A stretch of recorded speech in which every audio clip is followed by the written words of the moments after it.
inflación es el aumento del precio de los costos de los bienes y servicios en un determinado tiempo.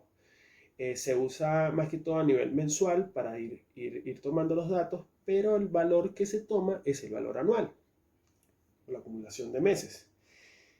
¿Qué produce la inflación? Bueno, la inflación es producida por varios factores.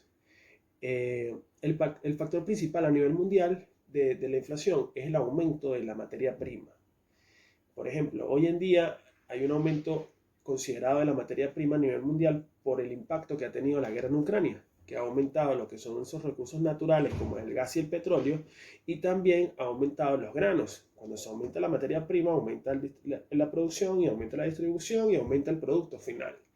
Eso genera una suba de precios. Ese es un factor importante.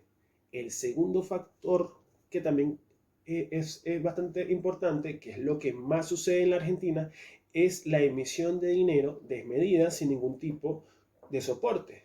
O sea, mientras más dinero en la calle, menos es su valor. Esto es una cuestión de oferta y demanda. Argentina es el quinto país con una inflación más alta a nivel mundial.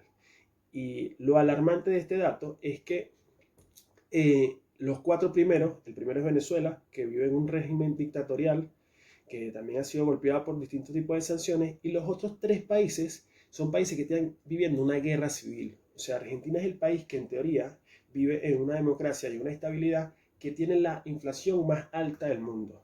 Eso es debido a un conglomerado de factores que se han venido como engordando por el pasar de los años. Lo que se está viviendo hoy en día es el resultado de medidas económicas que no son para solucionar el problema. Siempre se ha pensado como en ponerle un trapito de agua tibia a una fiebre de 40 grados. Es como un pan para hoy y hambre para mañana, como quien dice. Entonces, ¿cómo pasa esto? ¿Cómo sucede esto con la impresión de medida de dinero, la emisión? Porque se tiene un gasto público muy grande, se tiene un Estado muy grande, tienes organismos que en vez de aportar son una carga para el Estado, como ministerios que no voy a nombrar, que no sirven para nada, solamente es un gasto del país.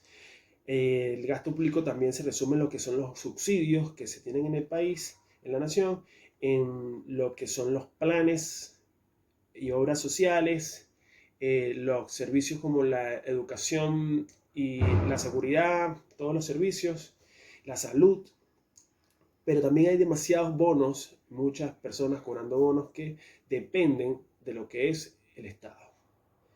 Ese Estado gigante genera un gasto público que es insostenible para la economía de este país. Entonces termina gastando más dinero del que produce. La inflación es un indicador económico, que siempre va a existir. Hay inflaciones buenas e inflaciones no tan buenas. Yo diría que hay una inflación sana y una inflación que es más o menos dañina. Una inflación sana sería como entre 1 o 2% hasta 6-7%. Una inflación dañina ya es cuando va después del 10%, empieza a complicar un poco las cosas. La inflación también lleva a que aumente la carga tributaria en el país. La carga tributaria en Argentina es bastante alta. He visto por ahí políticos que hoy están al mando que dicen que la carga en Argentina no es tan alta porque la de Francia es mucho más alta.